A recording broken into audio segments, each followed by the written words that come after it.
ഈ തോൽക്കുന്ന സമയത്ത് വലിയ വീരവാദം മുഴക്കുന്നത് പലരുടെയും ഭയങ്കര സംഭവമായിട്ടൊക്കെ കണ്ടിട്ടുണ്ട്. ഇപ്പോൾ ഇറാൻ അത്തരത്തിലൊരു വീരവാദം മുഴക്കിയിട്ടുണ്ട്. ഇസ്രായേലിന്റെ F-35 എന്ന് പറയുന്ന യുദ്ധവിമാനം ഞങ്ങൾ വെടിവെച്ചിട്ടു. അതൊരു വെടിയാണോ? ഒന്നല്ല, 4 വെടിവെച്ചിട്ടു എന്നുള്ളത്. 4 വെടി. തള്ളു എന്ന് പറഞ്ഞ ഒരു 1.5 തള്ളായിരിക്കും അത്. ഇത് US വിമാനമാണല്ലോ ഈ F-35 എന്ന് പറയുന്നത്. അത് ഇസ്രായേലിന് ഒരുപാട് യുദ്ധ സാമഗ്രികളൊക്കെ കൊടുത്ത കൂട്ടത്തിൽ ഇറാനെ തകർക്കാൻ വേണ്ടിയിട്ട് US കൊടുത്തൊരു ഇതാണ് ഈ 5ാം തലമുറയിൽപ്പെട്ട F-35 എന്ന് പറയുന്ന യുദ്ധവിമാനം. ഇത് ഇസ്രായേൽ ഇറാന് മേൽ പ്രയോഗിച്ചു. അത് 4 വെടിവെച്ചിട്ടു എന്നാണ് ഇറാൻ്റെ അവകാശവാദം. ഇപ്പോൾ അവസാനം തിങ്കളാഴ്ചയാണ് 4ാമത്തെ വിമാനം വെടിവെച്ചിട്ടത് എന്ന് ഇറാൻ്റെ സർക്കാരുമായിട്ട് അടുത്ത് നിൽക്കുന്ന നൂർ ന്യൂസ് എന്ന് പറയുന്ന മാധ്യമമാണ് ഇത് സംബന്ധിച്ച് വിവരം പുറത്തുവിട്ടിരിക്കുന്നത്. സ്വാഭാവികമായിട്ടും അവർ വെടിവെച്ചിട്ടു. അപ്പോൾ ഒരു വാർത്ത അയച്ചിട്ട് നമ്മളൊക്കെ പത്രപ്രവർത്തനം നടത്തുമ്പോൾ നമ്മളൊരു വാർത്ത വിടുമ്പോൾ എങ്ങനെയായിരിക്കും അത് വെടിവെച്ചിട്ടെങ്കിൽ സ്വാഭാവികമായിട്ട് അതിൻ്റെ അവശിഷ്ടങ്ങൾ ഉണ്ടാവില്ലേ? അതെ, ആ അവശിഷ്ടങ്ങൾ കാണിച്ചു കൊടുക്കണ്ടേ, തെളിവ് വിടണ്ടേ? അങ്ങനെ ഒരു സാധനവും ഇറാൻ്റെ കയ്യിലില്ല. അതാണ് ഇസ്രായേൽ തിരിച്ചു ചോദിച്ചത്, നിങ്ങൾ അങ്ങനെ വെടിവെച്ചിട്ടുണ്ടെങ്കിൽ തെളിവ് കാണിക്കാൻ പറഞ്ഞു. അപ്പോൾ ഇവരുടെ കയ്യിൽ തെളിവില്ല. പകരം ഇവർ പറയുന്നത് എന്താ, ഒരു പൈലറ്റ് കൊല്ലപ്പെട്ടു, ഒരു പൈലറ്റ് ഞങ്ങളുടെ കസ്റ്റഡിയിലുണ്ട്. അങ്ങനെയാണ് ഇറാൻ മാധ്യമങ്ങളൊക്കെ ഇപ്പോൾ വലിയ ആഘോഷമായിട്ട് ഇത് കൊണ്ടു നടക്കുന്നത്. അപ്പോൾ അവർ പറയുന്നത് ഞങ്ങളുടെ പക്കൽ തെളിവുണ്ട്, പക്ഷെ ഞങ്ങളത് പുറത്തു വിടുന്നില്ല. പക്ഷേ ഇതിൻ്റെ ചില ഭാഗങ്ങൾ ഇപ്പോൾ ഇൻ്റർനെറ്റിൽ പ്രചരിക്കുന്നുണ്ട്, ഇവർ വെടിവെച്ചിട്ടതാണ് എന്ന് പറഞ്ഞു. പക്ഷേ അതിനും ഒരു ഔദ്യോഗികമായിട്ട് ഇവർ വെടിവെച്ചിട്ടതാണോ അതോ മുൻപ് ഏതെങ്കിലും ഇതിൽ തകർന്നതാണോ എന്നതിനെക്കുറിച്ചുള്ള കൃത്യമായിട്ടുള്ള ഒരു വിവരങ്ങളും ഇതിനകത്തില്ല. ഈ 5ാം തലമുറയിൽപ്പെട്ട F-35 വിമാനം എന്ന് പറയുന്നത് ലോക്ക്ഫീഡ് മാർട്ടിൻ എന്ന പ്രതിരോധ കമ്പനിയാണ് ഇത് നിർമ്മിക്കുന്നത്. ലോകത്തിലെ ഏറ്റവും വലിയ കമ്പനിയാണ് ഈ വിമാനം നിർമ്മിക്കുന്ന കമ്പനിയാണ്. ഇവരെ സംബന്ധിച്ചിടത്തോളം 2025 ഇവരെ ദൗത്യശേഷി എന്ന് പറയുന്നത് 51.5% കുറഞ്ഞിട്ടുണ്ട്. അതിൻ്റെ പ്രധാന പ്രശ്നം എന്ന് വെച്ച് കഴിഞ്ഞാൽ ഈ വിമാനം നിർമ്മിക്കാനുള്ള സാധന സാമഗ്രികൾ കിട്ടാനില്ല. രണ്ടാമത്തെ കാര്യം എന്ന് വെച്ച് കഴിഞ്ഞാൽ ഇതിൻ്റെ നിർമ്മാണ ചെലവ്. ഇതെല്ലാം കഴിഞ്ഞിട്ട് ഇത് വിൽപ്പനയ്ക്ക് വെക്കുമ്പോൾ ഉണ്ടാകുന്ന ഭീമമായ തുക, വലിയ തുക കൊടുത്തിട്ട് മാത്രമേ ഇപ്പോൾ ഇത് വാങ്ങിക്കാൻ സാധിക്കുള്ളൂ. ഇപ്പോൾ ഇറാൻ്റെ ഈ അവകാശവാദം വരുമ്പോൾ ചില ഘട്ടങ്ങളിലെങ്കിലും അത് സത്യമാണോ എന്ന് ചിന്തിക്കുന്ന ചില ആളുകളുണ്ട്. അതിന് പ്രധാനപ്പെട്ട ഒരു കാരണം എന്ന് വെച്ച് കഴിഞ്ഞാൽ 45 വിമാനങ്ങൾ അമേരിക്ക ഇവരുടെ കയ്യിൽ നിന്ന് വാങ്ങാനുള്ള ഒരു കരാർ ഒപ്പിട്ടിട്ടുണ്ടായിരുന്നു. പക്ഷേ ഈ ഇറാൻ്റെ അവകാശവാദം വന്നതിന് ശേഷം ആ 45 എന്നുള്ളത് നേരെ 25 ചുരുക്കി. 25 വിമാനങ്ങൾ മതി എന്നൊരു തീരുമാനത്തിലേക്ക് എത്തി.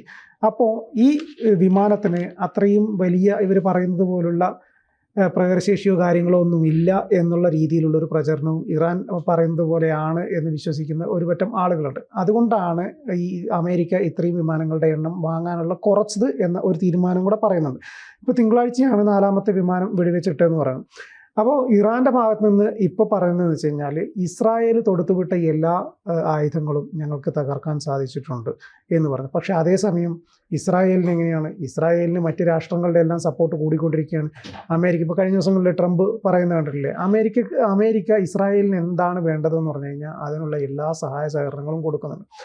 ഇപ്പോൾ ഏറ്റവും ഒടുവിലായിട്ട് ഇറാനെ സംബന്ധിച്ചിടത്തോളം UAE എല്ലാ സപ്പോർട്ടും നൽകാം എന്ന് പറഞ്ഞു. പക്ഷേ UAE നൽകാം എന്ന് പറയുന്ന സപ്പോർട്ട് എന്താണെന്ന് വെച്ച് കഴിഞ്ഞാൽ അവിടെ യുദ്ധം അവസാനിക്കാനുള്ള കാര്യങ്ങൾ മുൻകൈയെടുക്കാം എന്നാണ് UAE പറയുന്നത്. അതല്ലാതെ ഇറാൻ ആദ്യം ചിന്തിച്ചതുപോലെ ഒരു മുസ്ലിം രാഷ്ട്രങ്ങളുടെ എല്ലാം ഒരു ഏകോപനം ഉണ്ടാക്കാൻ ഇറാന് സാധിക്കും, അവരെല്ലാം ഇറാന് സപ്പോർട്ട് ചെയ്യും എന്ന രീതിയിലുള്ള ഒരു പ്രതീക്ഷയായിരുന്നു ഇറാൻ ഉണ്ടായിരുന്നത്. പക്ഷേ അതെല്ലാം മാറി, കളം മൊത്തം മാറി.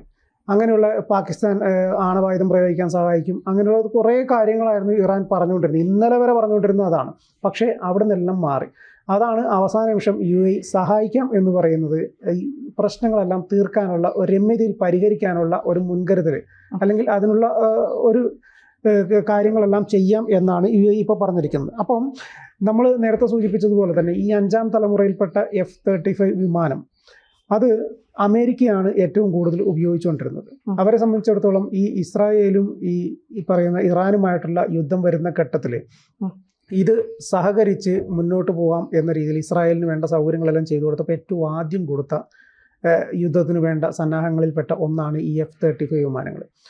ഈ ഇസ്രായേലും കഴിഞ്ഞ ദിവസങ്ങളിലൊക്കെ ധന്യ ശ്രദ്ധിച്ചിട്ടുണ്ടായിരുന്നു ഇസ്രായേലും ഇറാനുമായിട്ടുള്ള യുദ്ധം. ഈ ധന്യയുടെ കാഴ്ചപ്പാടിൽ ഇനി എന്താണ് ഇറാന് മുന്നോട്ട് വെക്കാൻ സാധിക്കുക? ഈ പറയുന്നത് പോലെ പൊള്ളയായ ഞങ്ങൾ അത് വെടിവെച്ചിട്ടു ഇത് വെടിവെച്ചിട്ടു എന്നുള്ള തള്ളുകൊണ്ട് മാത്രം മുന്നോട്ട് പോകാൻ സാധിക്കും തോന്നുന്നുണ്ടോ? ഇറാനെ സംബന്ധിച്ചിടത്തോളം ഇറാൻ ഒരു മതരാഷ്ട്രമാണ്. ഈ മതം ഇങ്ങനെ കുത്തി നിറച്ച് ജനങ്ങളിൽ അത് പ്രയോഗിച്ചുകൊണ്ട് മുന്നോട്ട് പോകുന്ന ഒരു മത സർക്കാരാണ് ഇറാൻ ഇഞ്ചക്ട് ചെയ്ത്. കാരണം ഈ ഭീകരവാദികളെ ഈ വളർത്തിയെടുക്കുന്നത് ഈ മതത്തിലുള്ള കാര്യങ്ങൾ അത് പറയാതെ പറഞ്ഞ്, ഇപ്പോൾ ഇന്ന മതത്തിൽ ഇന്നത് പറഞ്ഞിട്ടുണ്ടെങ്കിലും അത് വേറെ തലത്തിലേക്ക് കൊണ്ടുവന്ന് അത് ഇഞ്ചക്ട് ചെയ്ത് വെക്കും. എന്നിട്ട് നമ്മുടെ ജീവിതം ഇവിടെയല്ല സ്വർഗത്തിലാണ് എന്ന് പറയും. അപ്പോൾ സ്വാഭാവികമായിട്ട് ഇവിടെ ഉള്ളവരെയൊക്കെ കൊന്നു തള്ളുക, അമുസ്ലിങ്ങളായവരെ കൊന്നു തള്ളുക, എന്നിട്ട് നമ്മൾ സ്വർഗത്തിൽ പോയി ജീവിക്കുക. ഇങ്ങനെയാണ് ഭീകരരെ വളർത്തുന്നത്. അതുപോലെയാണ് ഇറാൻ. പക്ഷേ ഇറാനിലെ ഒരു പ്രത്യേകത എന്ന് പറയുന്നത് ഇറാന്റെ ജനങ്ങൾ എപ്പോഴും സ്വാതന്ത്ര്യം ആഗ്രഹിക്കുന്നവരാണ്. ഭരണകൂടത്തെ പോലെയല്ല.